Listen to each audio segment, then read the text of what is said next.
Bien, quisiera hacer un alcance porque hoy nos honran con su presencia algunas visitas. En esta iglesia, desde este púlpito, predicamos expositivamente la palabra de Dios. Estamos aprendiendo acerca del libro de Hechos. Ya llevamos más de un año estudiando Hechos, versículo por versículo, pasaje por pasaje. Eso es un estudio expositivo de las Escrituras. Y de vez en cuando, muy particularmente, hacemos algún alto. Y ese alto es hoy y la próxima semana. En el sermón de hoy y de la próxima semana vamos a tener algún mensaje distinto al libro de Hechos. Ya luego retomamos con el libro de Hechos. Y es todo producto, mis amados hermanos, a que como congregación local estamos en un proceso importante, fundamental diría yo. Estamos a puertas de establecer, de ordenar hermanos de entre nosotros para el oficio titular de la labor diaconal. Vamos a escoger diáconos, que es uno de los dos oficiales que vemos en la palabra del Señor. Por lo tanto, queremos tomar este domingo y el próximo, donde tendremos la ordenación de nuestros hermanos diáconos, que el Señor revele en esta tarde. Quisiera tomar este domingo y el próximo para conocer un poco más de este tema. Evidentemente me voy a quedar corto, hay muchas cosas que no voy a decir por cuestión de tiempo, pero quiero abordar algunos temas importantes acerca del diaconado. Yo sé que estos temas probablemente muchos de ustedes los conocen, algunos tal vez no tanto. Para algunos es totalmente nuevo este tema, algunos tal vez no saben mucho de qué se trata este tema del diácono. Y he ordenado, digamos, he invertido un poquito en lo que comúnmente se hace. Comúnmente primero se estudia la labor del diácono, la naturaleza del oficio, y luego se estudian los requisitos. Producto de que hoy nosotros confirmamos a nuestros hermanos que han sido puestos a prueba, es que yo voy a invertir. Voy a comenzar hoy día con los requisitos de los hermanos que deben oficiar el diaconado en la iglesia local, y el próximo domingo vamos a estar mirando la naturaleza y la labor del diácono. Temas que por lo demás ya hemos visto también en el pasado en esta congregación. Habiendo hecho entonces la explicación de por qué vamos a tener algo distinto al libro de Hechos, es que ahora procedo con el mensaje de hoy, que por lo demás tiene un carácter, a diferencia de los domingos, un carácter un poco más de estudio, ¿ya? Pero evidentemente no va a dejarnos sin un mensaje y sin también aplicaciones para nuestras vidas. Quiero decir desde antes, todo lo que yo voy a decir, absolutamente todo lo que yo voy a decir acerca de los diáconos, todos los requisitos que demanda la palabra del Señor para ejercer este ministerio, usted lo puede encontrar en toda la palabra de Dios, que son requisitos para todos los creyentes. Para todos los creyentes. No es particular de los hermanos diáconos. Es para todos los creyentes. Pero, habiendo hecho esta observación, desde ahora en adelante me referiré exclusivamente a los diáconos. Pero no crea que lo que vamos a estudiar nosotros nos salvamos. No, eso es para los diáconos. No. El Señor demanda esto de cada uno de nosotros. Sucede que ellos, por su labor pública y por su cargo oficial dentro de la iglesia, están llamados a ejemplificar aquellos requisitos, aquellas características, aquellas aptitudes, al igual que los ancianos. Pero el Señor demanda estas cosas de todos nosotros. Así que también podemos aprender toda la iglesia de lo que vamos a enseñar hoy acerca de los diáconos. En una carta hacia el final del siglo IV, allá en el año 394 después de Cristo, un padre de la iglesia llamado Jerónimo escribe a un joven presbítero de nombre Nepotiano, le escribe una carta y en esa carta reprende a las iglesias de su época por su hipocresía al mostrar mayor interés por la apariencia del edificio, de la iglesia, que por la selección apropiada de líderes en la iglesia. Continúa este extracto. Muchos edifican iglesias hoy día con sus paredes y columnas de mármol brillante, decía Jerónimo, sus techos relucientes de oro y sus altares adornados con joyas, pero no prestan atención a la elección de los ministros de Dios. Es indudable que uno de los énfasis en el Nuevo Testamento no está en la hermosura o lo cómodo que es el lugar donde los creyentes se reunían. Es más, en los primeros días del cristianismo los creyentes ni siquiera se reúnen en templos, ellos se reúnen en casas, ¿ya? Por lo tanto, vemos el énfasis en el Nuevo Testamento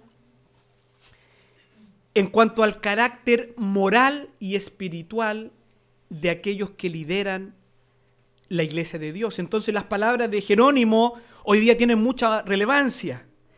Es mucho más importante escoger buenos ancianos, buenos diáconos, que preocuparnos tanto por otras cosas que son inherentes a la iglesia, que son importantes, pero este tema es de profunda relevancia.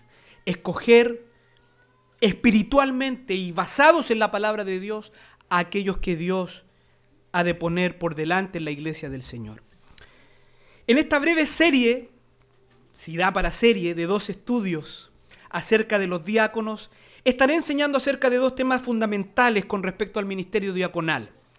En primer lugar, sus requisitos hoy día y la próxima semana la naturaleza de su labor.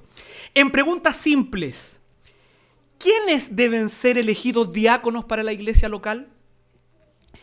¿Y cuáles son las labores esenciales de los diáconos? Hoy veremos entonces los requisitos y también a los miembros de esta congregación nos refrescará la memoria acerca de cuáles son las razones de cómo vamos a votar en unos minutos más. He dado un título a este sermón: Los diáconos, hombres de integridad comprobada. Para abordar este tema voy a ir a uno de los 2 textos clásicos en el Nuevo Testamento acerca de los diáconos. En cuanto a los requisitos, 1 Timoteo, capítulo 3, versículo 8 al 13. Vamos a mirar ese texto que habla explícitamente acerca de los requisitos para los diáconos, pero vamos a darle una contextualización histórica a ese texto y en general al libro de 1 Timoteo. Según la historia, a poco tiempo que Pablo fue liberado de la cárcel de Roma, por allá por comienzo de la década de los 60 después de Cristo, 61, 62, la historia nos cuenta que Pablo junto a Timoteo volvieron a las iglesias de Asia Menor, entre ellas a la iglesia en Éfeso. Se dice, ¿no es cierto?, que Pablo estuvo un tiempo por ahí y dejó, ¿no es cierto?, a Timoteo como un delegado apostólico, como su representante en aquella iglesia. Según 1 Timoteo, la visita de Pablo y Timoteo a Éfeso no fue para nada de agradable. Al parecer, producto de la introducción de falsos maestros y de falsa doctrina, esta iglesia se estaba desviando de la doctrina apostólica. Se estaba cumpliendo lo que el propio Pablo había dicho hace algunos años atrás a los pastores de Éfeso. Incluso leemos en 1 Timoteo 1:20 que Pablo mismo tuvo que llevar ahí un proceso probablemente para excomulgar a 2 herejes que estaban liderando y enseñando al interior de la iglesia. Por alguna razón que desconocemos, Pablo tuvo que partir a Macedonia y dejó a Timoteo en la iglesia. Y el joven Timoteo tenía un gran desafío. ¿Cuál era su desafío? Poner en orden a la iglesia de Éfeso. Debía enfrentar a estos falsos maestros y esta falsa enseñanza. Dice 1 Timoteo 1:3, como te rogué que te quedases en Éfeso cuando fui a Macedonia para que mandases a algunos que no enseñen diferente doctrina. Este era uno de los problemas en la iglesia en Éfeso. Se habían levantado maestros enseñando algo distinto de lo que había sido la enseñanza de Cristo y la enseñanza apostólica. Falsa enseñanza, falsos maestros. Entonces es en este contexto que Pablo deja a Timoteo en Éfeso y de Macedonia le escribe esta carta que nosotros le llamamos Primera Timoteo. Primera Timoteo es una carta que Pablo escribe desde Macedonia a Timoteo, que estaba pastoreando en Éfeso. ¿Y con qué razón Pablo le escribe la carta a Timoteo? En primer lugar, para recordarle su deber como pastor de la iglesia, para animarle en la batalla espiritual que Timoteo estaba enfrentando, para darle instrucción específica acerca de los problemas que debía corregir en la iglesia y en general para darle instrucción acerca de cómo debía hacer las cosas en la iglesia. Por lo tanto, Primera Timoteo, si bien es cierto, es una carta eminentemente pastoral, dirigida a un pastor y tiene mucho que ver con el trabajo del pastor, pero al mismo tiempo es una carta eminentemente eclesiológica. Aprendemos mucho de cómo hacer iglesia leyendo Primera Timoteo. Fíjese lo que dice el capítulo 3, el verso 14. Dice: esto te escribo, aunque tengo la esperanza de ir pronto a verte, para que si tardo, sepas, ahí está el propósito de la carta, por esto te escribo, porque si tardo, sepas cómo debes conducirte en la casa de Dios, que es la iglesia del Dios viviente, columna y baluarte de la verdad. En otras palabras, Primera Timoteo son principios, instrucciones de cómo hacer iglesia, de cómo se debía conducir este hermano Timoteo que estaba cumpliendo labores pastorales, labores de administración, labores de dirección.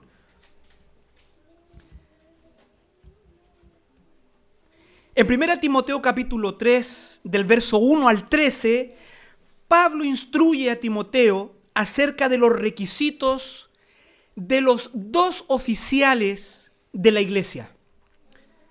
Los requisitos acerca de los pastores y acerca de los diáconos. Como hoy nos convoca el tema de los diáconos, aguantemos algunas semanas a los pastores, vamos a tener algo con los pastores en algunas semanas más, pero hoy nos convocan los diáconos. Vamos a centrarnos en los requisitos para los diáconos. Y bajo estos requisitos es que la iglesia debe evaluar la confirmación que en algunos minutos más debe hacer para con nuestros hermanos que están a prueba.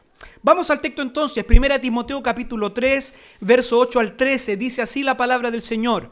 1 Timoteo capítulo 3, verso 8 al 13. Los diáconos asimismo deben ser honestos, sin doblez, no dados a mucho vino, no codiciosos de ganancias deshonestas, que guarden el misterio de la fe con limpia conciencia. Y estos también sean sometidos a prueba primero, y entonces ejerzan el diaconado si son irreprensibles. Las mujeres asimismo sean honestas, no calumniadoras, sino sobrias, fieles en todo.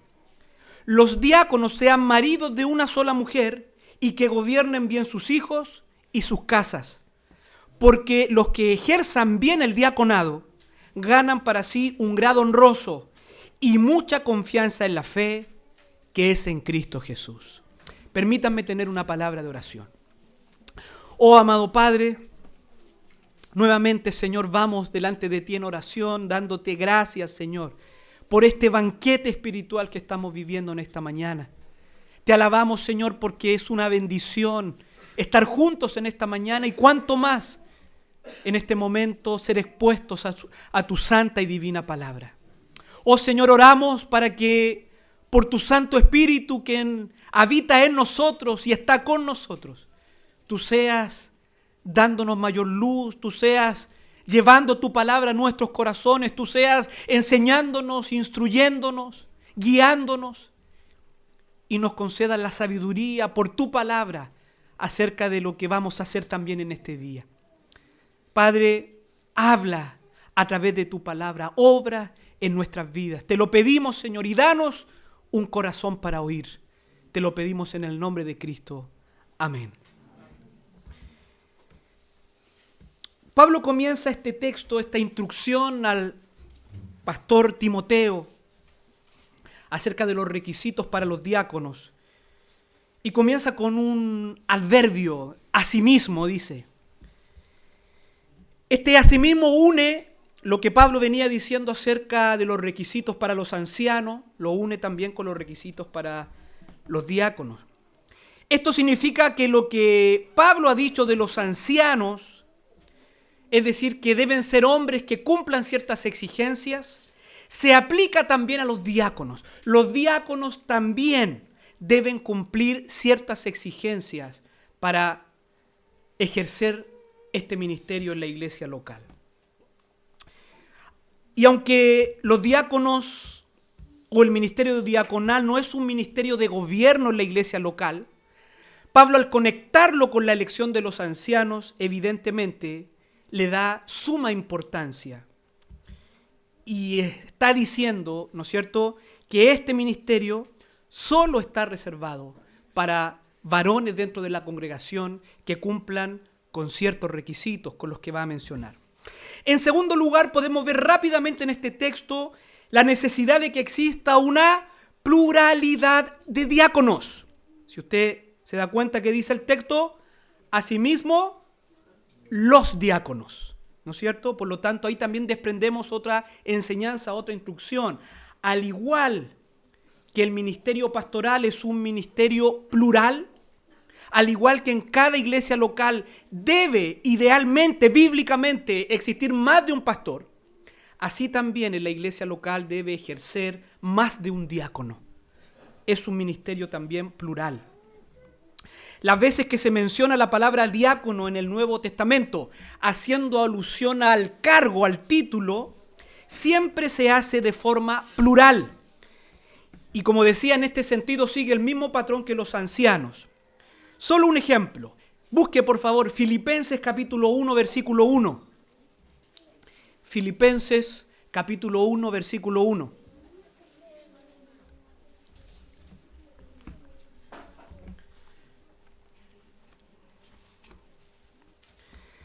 Dice, Pablo y Timoteo, siervos de Jesucristo, a todos los santos en Cristo Jesús que están en Filipos, con los obispos y diáconos.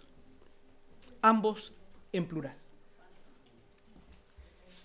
Refiriéndose a una iglesia local, la iglesia en Filipos, que tenía obispos y diáconos.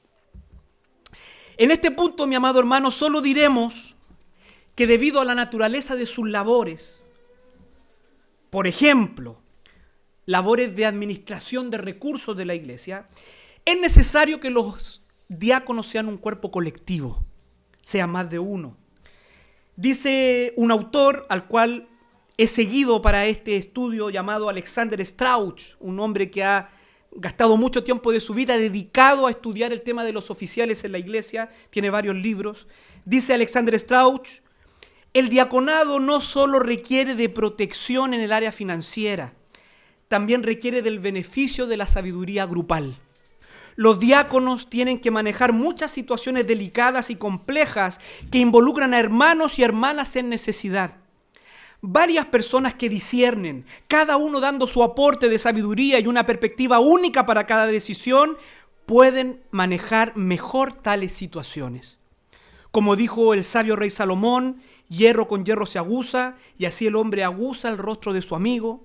Proverbios 27, 17, los pensamientos con el consejo se ordenan, y Proverbios 20, 18, en la multitud de consejeros está la victoria. Un equipo de diáconos ayuda también a desarrollar responsabilidades mutuas. Siempre es bueno tener un compañero de ministerio con el cual podemos responder por nuestro trabajo y también ser motivados para hacer las cosas con mayor excelencia. Por último, en relación a la pluralidad, un cuerpo o equipo de diáconos siempre podrá sobrellevar de mejor manera la carga del trabajo que requiere esta labor. En su libro Fundamento de la Fe Cristiana, del destacado autor y pastor presbiteriano James Boyce, él escribió lo siguiente acerca de la sabiduría que hay de trabajar en grupos. Él dice, En ninguna parte del Nuevo Testamento encontramos referencia alguna al nombramiento de un solo anciano o un solo diácono para realizar su trabajo. Nuestra tendencia sería nombrar un líder, pero la sabiduría de Dios es superior a la nuestra. Al nombrar varias personas para trabajar juntas, la iglesia bajo la dirección de Dios, al nombrar varias personas para trabajar juntas, la iglesia bajo la dirección de Dios facilitó la motivación mutua entre aquellos que compartían el trabajo, así como disminuyó el riesgo del orgullo y la tiranía en el cargo. Vamos al primer requisito, versículo 8.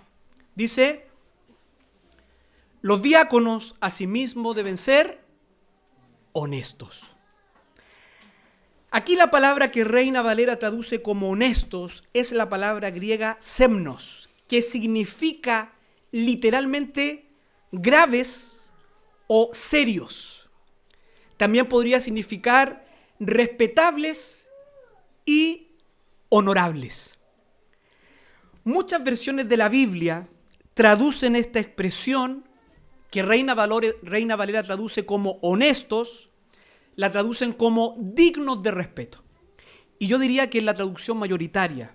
Consulté, usted sabe, hoy día podemos acceder a varias Biblias y efectivamente la mayor parte de las Biblias, y entre ellas buenas versiones, traducen esta palabra que Valera traduce honestos, la traducen dignos de respeto. Dice Alexander Strauch: entonces un diácono debe ser un hombre que sea conocido y respetado por la congregación. ¿Qué desprendemos de esto? Los diáconos no pueden ser hombres ligeros o livianos. El diácono debe inspirar respeto por parte de la congregación. Ahora bien,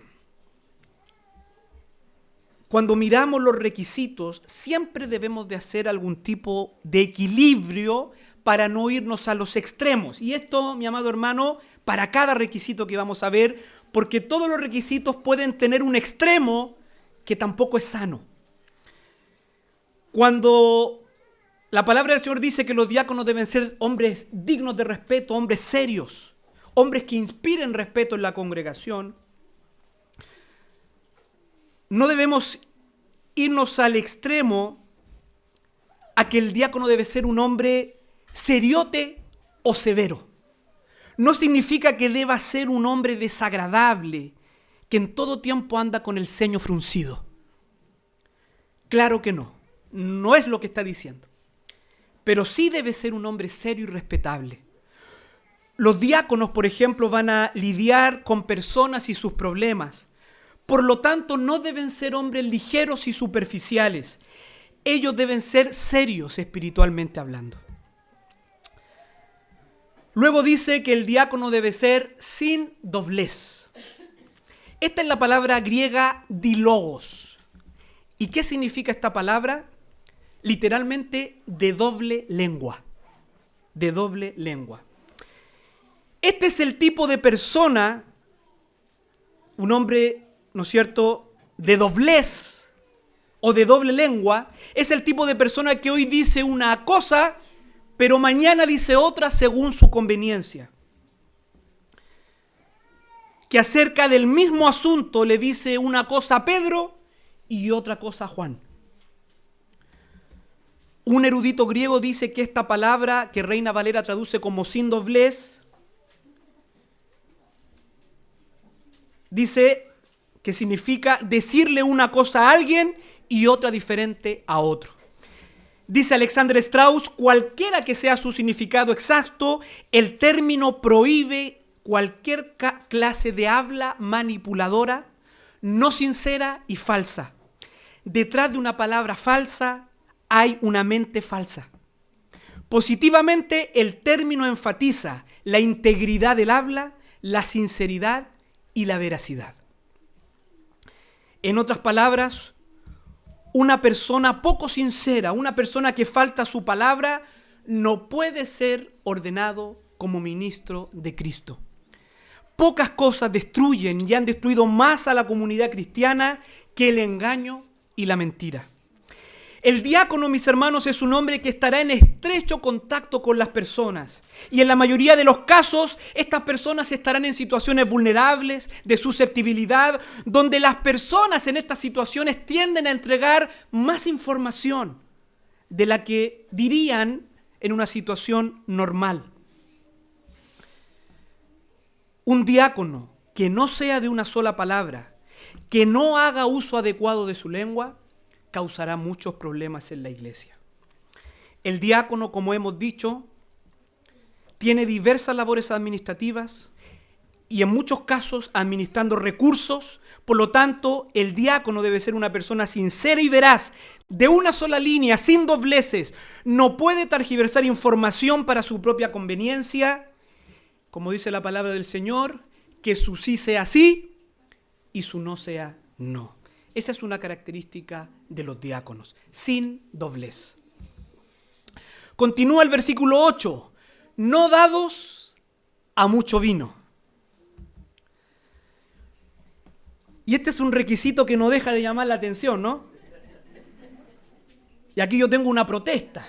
¿Por qué al anciano se le dice no dado al vino y al diácono no al mucho vino?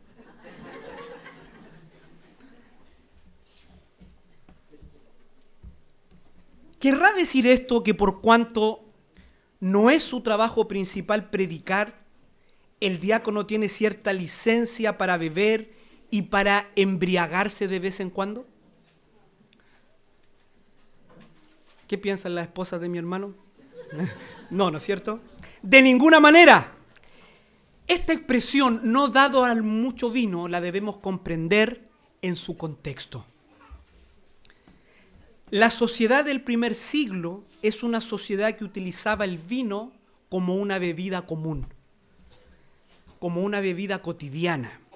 Por cierto, eran vinos sin alcohol, fermentados de una manera natural, pero al mal utilizarlo también embriagaba, o al beberlo en exceso. Entonces lo que Pablo está diciendo es que en ese uso común del vino, en un hogar común del siglo I, el diácono aún no debería beber mucho de ese vino, de esa bebida que era común en los hogares en esta sociedad. En general, la Biblia tiene muchas advertencias con respecto a la embriaguez. Hermanos, la embriaguez es pecado. Y alguien que se llama cristiano, pero que se embriaga, pone en serias dudas la realidad de su conversión. Por esta razón, un diácono que es un oficial de la iglesia, un diácono que es un ministro de testimonio y de confianza, no puede tener problemas con el alcohol y con ningún otro vicio. Debe ser un hombre sobrio, templado y que tenga dominio propio. Entonces, eso es lo que está diciendo Pablo. De manera positiva, el diácono debe ser un hombre controlado, un hombre que tenga dominio propio, que aunque el vino era parte normal de la vida, ¿no es cierto? Recuerden que ellos no tienen el agua potable como nosotros la conocemos hoy día. El vino era parte importante de la sociedad antigua. Aún en esa normalidad, el diácono debía controlarse, no dados al mucho vino. Ahora bien, ¿cuál es el equilibrio bíblico también? Nótese que Pablo dice no dados a mucho vino, o algunos dicen no adictos al vino, y la idea es no borrachos. Dice Strauch, evidentemente esta no es una prohibición absoluta en contra de beber vino, en el contexto. Es una prohibición en contra del abuso del vino o por extensión de cualquier otra sustancia que dañe el testimonio de un hombre y de su labor para Dios. Finaliza el verso 8, no codicioso de ganancias deshonestas. Cuando el apóstol mencionó este requisito, seguramente tenía en mente a los falsos líderes de la iglesia en Éfeso. A lo largo de toda la Biblia tenemos muchos malos ejemplos y serias advertencias acerca de hombres que utilizaron sus cargos religiosos para estrujar económicamente a personas. Tal vez el caso más icónico de un hombre que utiliza su cargo para malversar fondos que son de un grupo más grande, es el caso de Judas, uno de los 12 discípulos de Jesús. Judas era un hombre que usted lo ve en el Nuevo Testamento y tiene un discurso social, ¿no es cierto? Al parecer Judas se preocupaba mucho de los pobres. Pero en realidad lo que a Judas le preocupaba era el dinero. En Juan 12, luego de que María en adoración derramara un costoso perfume a los pies de Jesús y que Judas la acusara de derrochar, Juan, el que escribe, el apóstol, revela las verdaderas intenciones de Judas.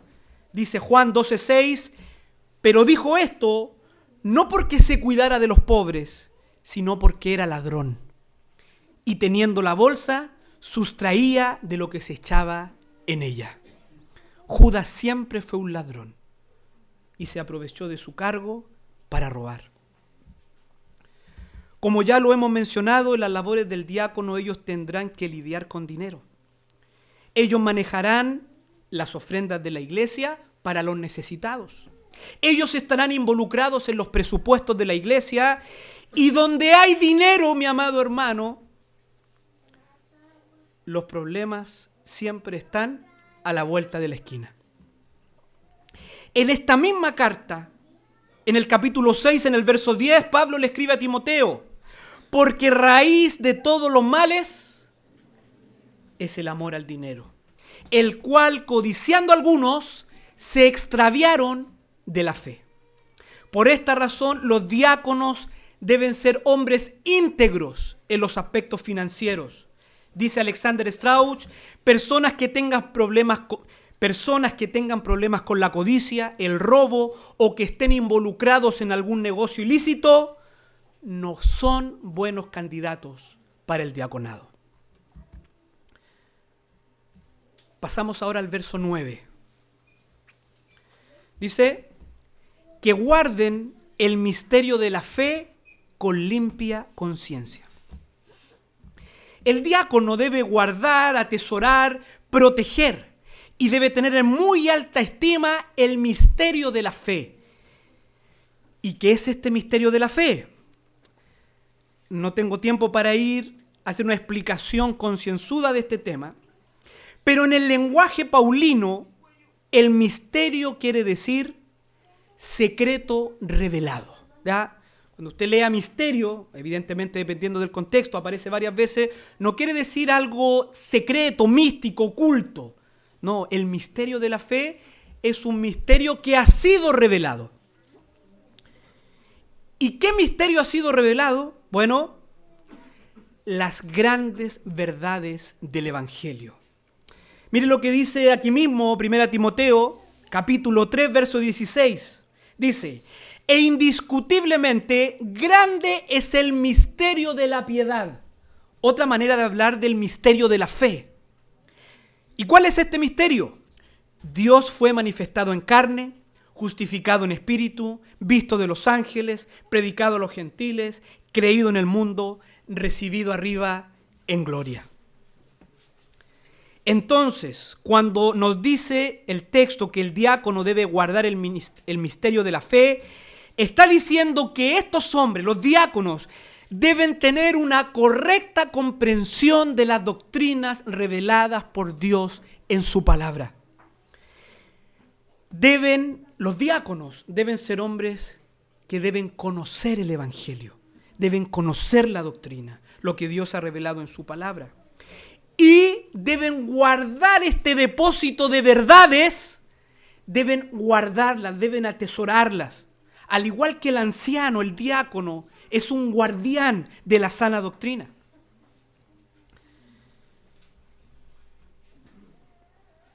Ahora, ¿qué significa guardar este misterio con limpia conciencia?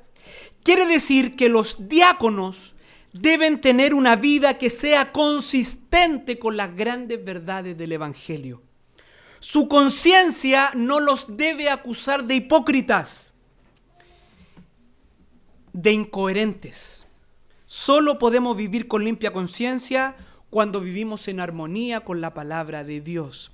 Entonces, los diáconos son hombres de Dios, no que reflejan y la iglesia puede ver su buen comportamiento, su honrada conducción, su vida piadosa pública, sino que los diáconos mismos deben tener una limpia conciencia para con Dios y para con las verdades reveladas por la palabra de Dios. Si un hombre quiere postularse a diácono, debe tener una conciencia limpia. No que sea impecable, lo estudiamos en la mañana, ¿no es cierto? Todos estamos en esa tensión entre nuevas criaturas y el remanente del pecado, pero debe ser un hombre que se conduzca en lo interno y en lo externo con limpia conciencia. Entonces, mis amados hermanos, desprendemos de este requisito que no porque la principal labor del diácono sea la misericordia práctica y no la enseñanza pública, eso no quiere decir que ellos deben ser débiles doctrinalmente o sean perezosos para crecer en el conocimiento doctrinal. Muy por el contrario, deben ser hombres que conocen la doctrina y que la guardan y que caminan coherentemente con esa doctrina. Ya conocemos el caso de Esteban, un diácono, uno de los primeros diáconos de la iglesia cristiana, un hombre lleno del Espíritu Santo y lleno de la palabra de Dios, un hombre con un exquisito conocimiento bíblico. Solo tiene que leer Hechos 7, por ahí si no me equivoco, su exposición ante el Sanedrín. Esteban era un diácono, pero tenía un gran conocimiento de la palabra del Señor. Lo mismo Felipe, un hombre que era capaz de anunciar fielmente el Evangelio. Era un diácono, conocía las doctrinas y podía predicar la palabra. Los diáconos deben conocer las Escrituras y manejarse doctrinalmente. En medio de sus labores de ayuda práctica, ellos mismos muchas veces tendrán que animar, consolar bíblicamente, tendrán que exhortar bíblicamente, tendrán que dar un consejo de la palabra de Dios. Y para eso necesitan estar preparados bíblicamente. Y necesitan ser ejemplo de los creyentes y caminar con el Señor y delante de la iglesia con limpia conciencia. Ahora, todos estos requisitos son tan importantes para ejercer el diaconado que noten lo que dice el verso 10. Vaya, por favor. Dice, y estos también sean sometidos a prueba primero. Y entonces, si superan esa prueba, y entonces ejerzan el diaconado si son irreprensibles. Irreprensibles en relación con los requisitos que acabamos de describir. Ahora, ¿qué significa esto, mis amados hermanos? ¿Cómo ponemos a prueba a los diáconos? La palabra probar que Pablo utiliza aquí es una palabra griega que indica un imperativo presente, es un mandato presente, continuo, que indica más bien una observación cuidadosa en un periodo de tiempo determinado. ¿Ya? No es algo así como le vamos a hacer una prueba a los diáconos. ¿Ya? A ver, los diáconos contesten las siguientes preguntas. No tiene que ver con eso. Tiene que ver con una observación continua de estos requisitos en un periodo de tiempo determinado. En otras palabras, antes de darle a un hombre la labor oficial de diácono en la iglesia, debemos examinarlo según estos requisitos. Y si no hay objeciones, si nadie tiene nada que decir contra ese hermano con respecto a estos requisitos, es decir, si son irreprensibles, esa es la palabra, nos da un poquito de susto, como perfecto. No es tanto la idea es que nadie lo pueda agarrar de ningún lado, que nadie pueda pararse y decir, no, yo tengo esto contra esta persona. Esa es la idea de irreprensible, que nadie lo pueda reprender públicamente por algún pecado público deliberado. Entonces, si no hay objeciones, si los diáconos tienen buen testimonio con relación a estos requisitos, entonces pueden ejercer oficialmente el diaconado. Este versículo 10 nos dice algo muy importante. El diaconado es uno de los dos oficios de la iglesia, es un título oficial. Si bien el diácono no es un gobernante de la iglesia, pero sí es un oficial, sí es un líder de servicio. Por tanto, no puede ser tomado a la ligera su elección. Los que llegan a ocupar este cargo deben ser hombres de carácter probado para el cargo. No puede ser un neófito, es decir, un nuevo creyente. No podemos elegir por amiguismo. No podemos elegir, ¿no es cierto? No puede ser el amigo del pastor. No podemos elegir solo por cubrir el cargo que necesitamos. Los diáconos deben ser hombres de carácter probado, elegidos según los requisitos de la palabra de Dios. Ahora, es también preciso hacer un equilibrio aquí. Al igual como lo hemos dicho con respecto a los requisitos de los ancianos, es igual para los diáconos. Estos requisitos, ningún postulante a diácono y ningún diácono en ninguna iglesia, en ningún lugar, los puede ostentar o los puede exhibir de manera perfecta. Hubo un solo diácono perfecto.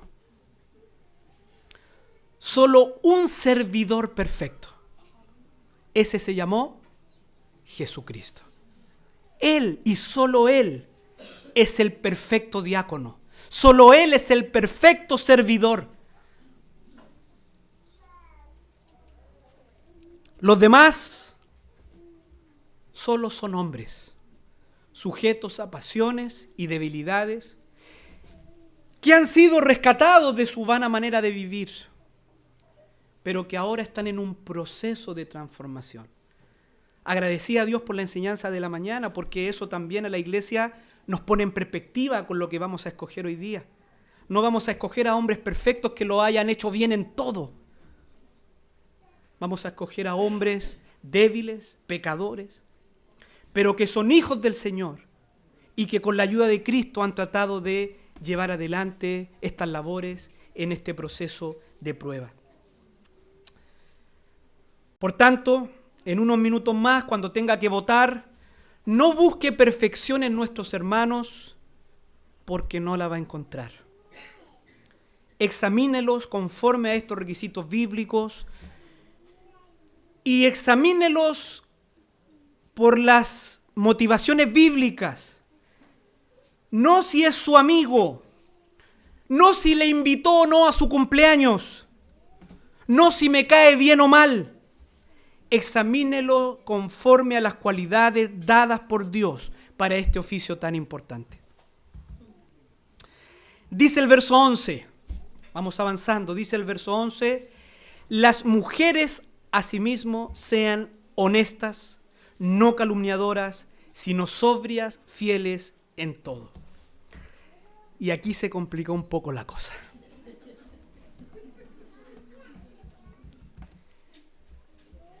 Y aquí surge la primera pregunta, ¿no? ¿Quiénes son estas mujeres? ¿Cuál es la identidad de estas mujeres que aparecen en los requisitos para los diáconos? Veo varias caras de mis hermanas expectantes. ¿Qué va a decir el pastor ahora? ¿Será que puedo ser diaconisa?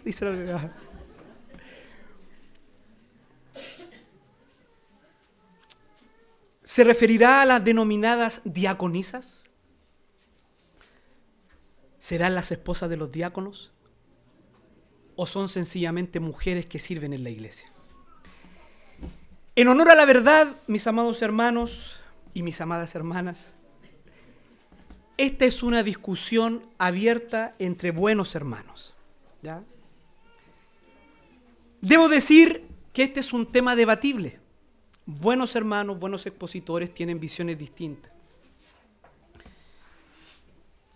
Aunque en nuestra línea de iglesias hay una posición que yo diría es muy mayoritaria, ¿ya? Pero en un sentido más general el debate está. No hay una verdad en lo general, digo yo, categórica. ¿Por qué? Porque cada una de las posiciones tiene sus problemas, exegéticamente hablando. En cada una de las posiciones hay algunas respuestas que tal vez no se responden de manera tan satisfactoria. Las posiciones más aceptadas entre los estudiosos son básicamente tres en cuanto a quiénes son estas mujeres.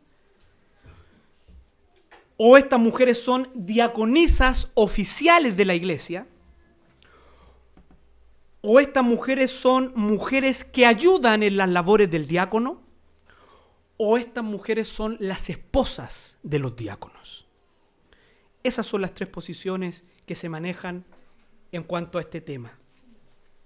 No tengo ni el tiempo ni el espacio para profundizar en esta controversia. Si quiere lo dejamos para otra oportunidad.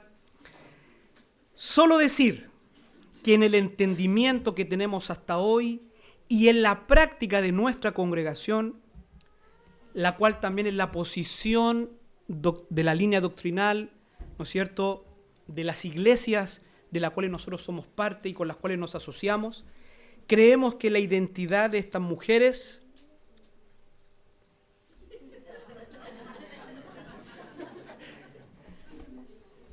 son las esposas de los diáconos. Y eventualmente mujeres que colaboran ocasionalmente con el trabajo diaconal. Y solo voy a dar algunas razones, breves, escuetas. Si quiere profundizar en el tema, puede hacerlo. Si me quiere citar a una reunión para que debatamos, no hay problema. La palabra, ¿por qué nos inclinamos por esta posición? ¿Por qué creemos que son las esposas de los diáconos, digamos, principalmente, pero eventualmente abren incluso la puerta que también sean mujeres que asisten ocasionalmente en el trabajo diaconal? De la posición que nos alejamos absolutamente es que sean diaconisas oficiales, ¿ya? Tal vez alguien está pensando, ¿y qué pasa con Rodé? Dice ahí diaconisa. Bueno, podemos verlo. Le espero el jueves a las 7 acá en la oficina. La palabra mujeres, cuando dice que asimismo las mujeres, puede traducirse perfectamente, y se lo digo, me di el tiempo de ir, consultar diccionarios griegos, puede traducirse perfectamente como esposas.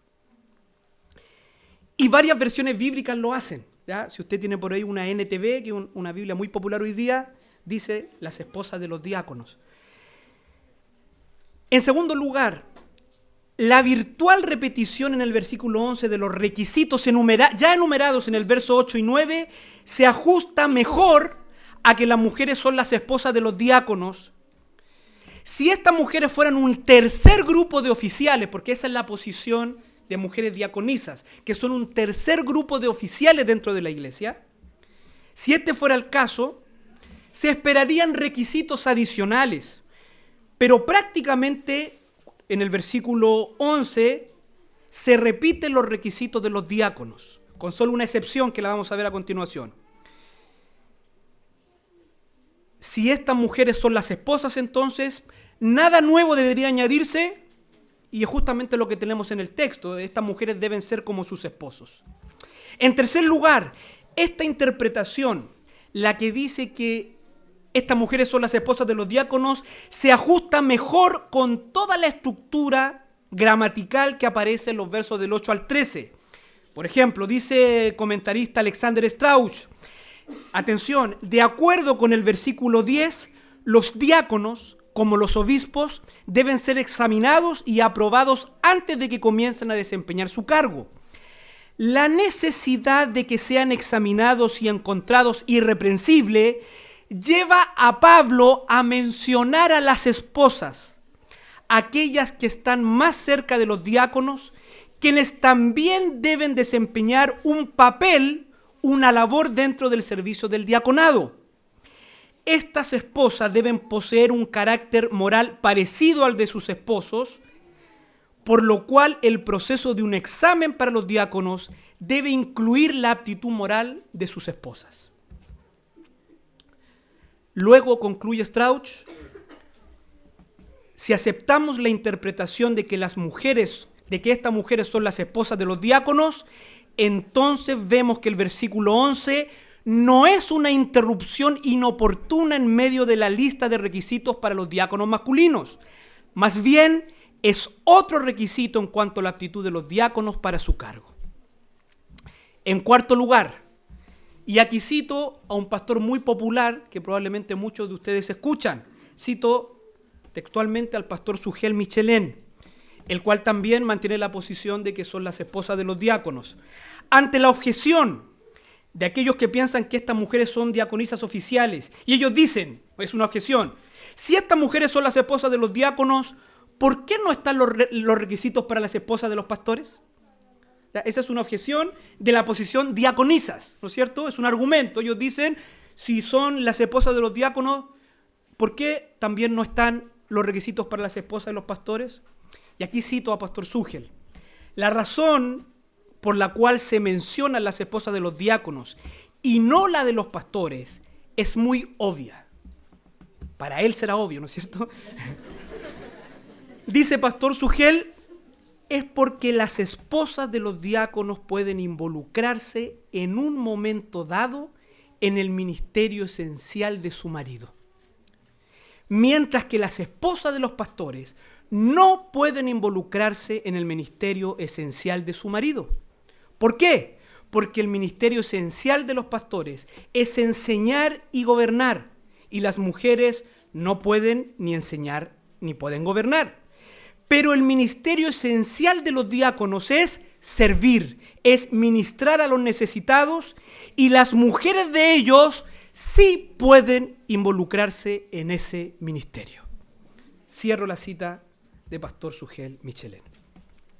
Y en quinto lugar, y último lugar, que Pablo esté enseñando aquí que mujeres ocupen el cargo de diaconisas, que es un cargo oficial, es un cargo de liderazgo al interior de la iglesia, y que eso les llevaría a eventualmente tener autoridad sobre varones en la congregación, va totalmente en contra de lo que el propio Pablo ha enseñado en esta misma carta y en todo el Nuevo Testamento con respecto a los roles del hombre y la mujer al interior de la iglesia.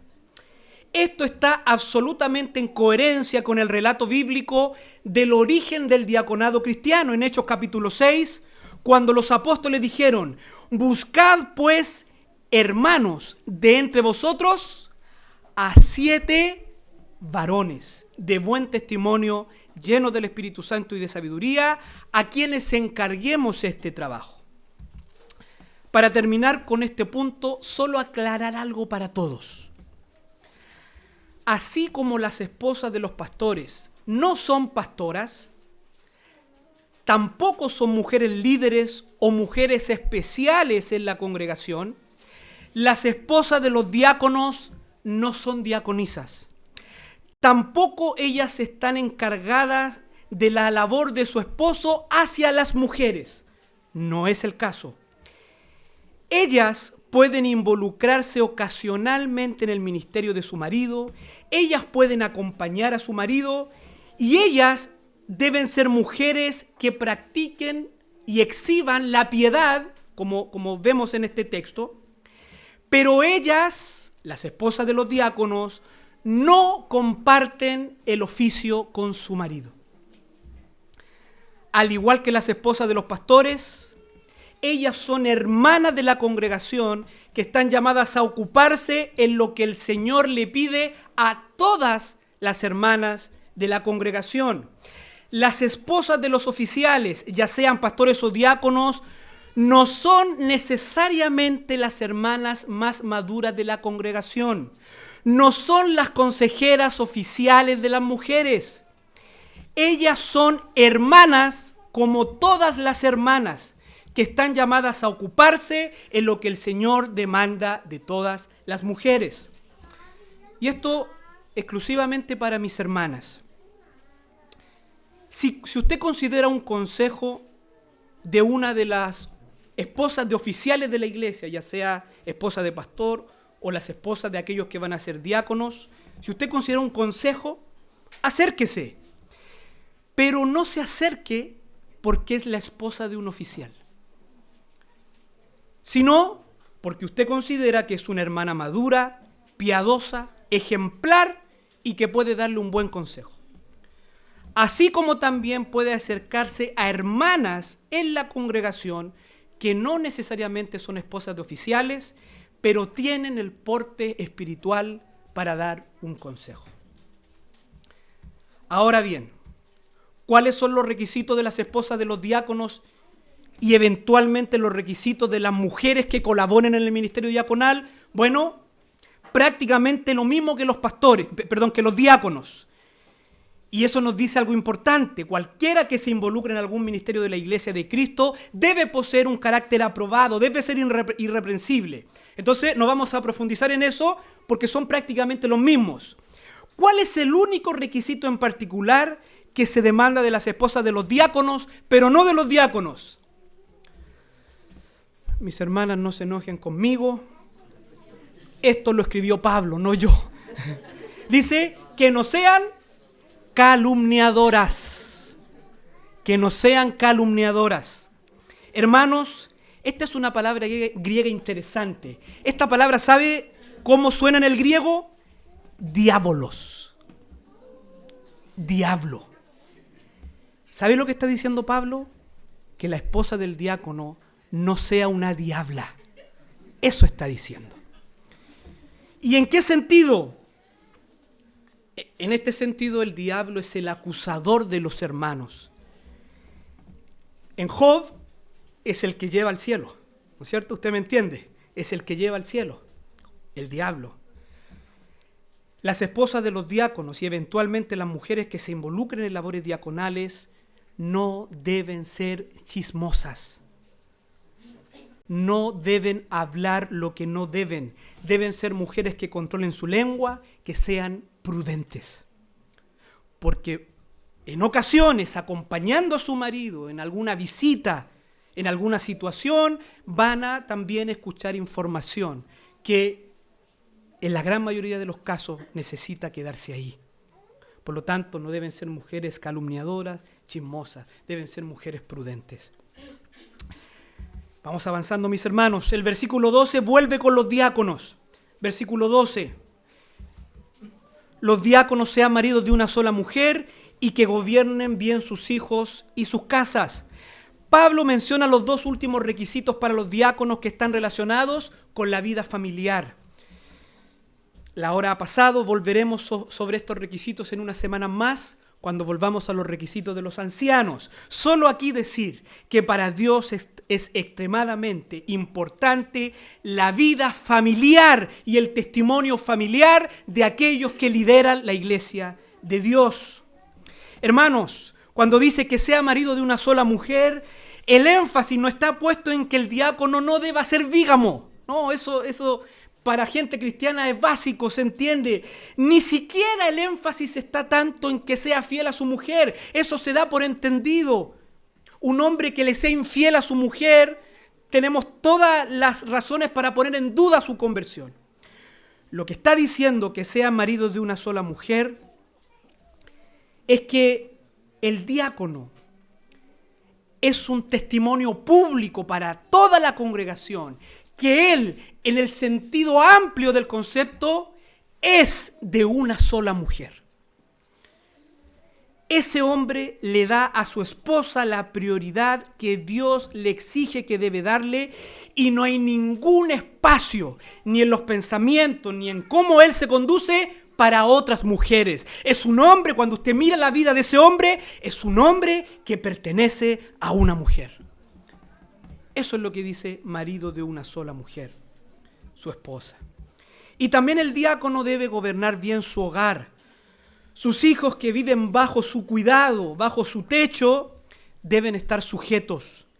Él los cría en el temor del Señor. Él debe estar al mando de su familia. Él es el líder siervo de su hogar. Él es el que lidera, el que conduce a su familia. Porque ¿cuál es el principio? Que también lo vemos en los requisitos para los ancianos. Si el diácono no puede llevar de buena manera, no puede llevar adelante de buena manera la administración de su hogar, no puede tener bajo sujeción a su esposa y a sus hijos, ¿cómo entonces administrará de buena manera la labor que tiene como diácono en la iglesia del Señor? Los diáconos deben tener buen testimonio en su vida familiar, esposa sujeta, hijos bajo su techo, bajo su cuidado, sujetos, y los diáconos deben ser los líderes siervos de su familia. Por último, tenemos la recompensa de los diáconos fieles. Versículo 13. Porque los que ejerzan bien el diaconado ganan para sí un grado honroso y mucha confianza en la fe que es en Cristo Jesús. Pablo finaliza lo concerniente a los requisitos de los diáconos, hablando de las recompensas para aquellos que ejerzan bien este santo y sagrado oficio. Y aquí debemos preguntar, ¿por qué Pablo finaliza de esta manera? Y aquí tengo otra protesta, ¿no? No vemos después del requisito para los pastores la recompensa de los pastores, ¿no? Aunque tenemos algunos textos preciosos también en cuanto a la recompensa de los pastores. Pero, y aquí nuevamente cito a Pastor Sugel, él dice, ya que estos no gobiernan ni enseñan como pastores, algunos pueden menospreciarlos y tenerlos por menos. Pero el Espíritu Santo dice en este texto que los hermanos que ejerzan bien el diaconado ganan para sí, tanto entre la congregación como para con Dios, un grado sumamente honroso. Algunos también traducen esa frase una posición de honor, que los diáconos ganan una posición de honor y de mucho respeto en la congregación, los que ejercen bien el diaconado. Y por último dice, y mucha confianza en la fe en Cristo Jesús. No está tan claro lo que significa esta frase. Voy a exponer una de las opciones, que probablemente significa que los diáconos, al ejercer bien su oficio, ganarán mucha valentía en la fe, ganarán mucha valentía en su fe en Cristo. Esto es vitalidad y energía espiritual. Esto incrementará el potencial de su trabajo en la obra del Señor. Dice Alexander Strauch, en la medida en que los diáconos tienen un buen desempeño, reciben más valentía en su fe para servir aún mejor. Los hombres de fe son hombres de acción y de obras. Y ya terminando este sermón, cito nuevamente a este autor cuando él dice, alcanzar gran valentía en la fe es ganar un tremendo premio. ¿Podrían los diáconos ganar algo mejor que mayor valentía por medio de Cristo? ¿Qué premio tan maravilloso, qué ministerio tan estupendo pueden realizar los diáconos? Iglesia amada, yo te ruego, ten en alta estima el ministerio diaconal. Ten en alta estima el ministerio diaconal porque la palabra del Señor le da una alta estima. Ten en mucha estima a los hermanos que ejercerán este ministerio. ¿Sabes por qué? Porque los diáconos fieles mostrarán entre nosotros la ternura, el cuidado y el amor de Cristo. Ellos representan a Cristo en su misericordia para con su pueblo y nada puede ser más digno y más valioso que eso. Que el Señor bendiga su palabra. Oremos, mis hermanos. Buen Dios, amado Padre Celestial, estamos tan agradecidos, Señor, por la instrucción de tu palabra.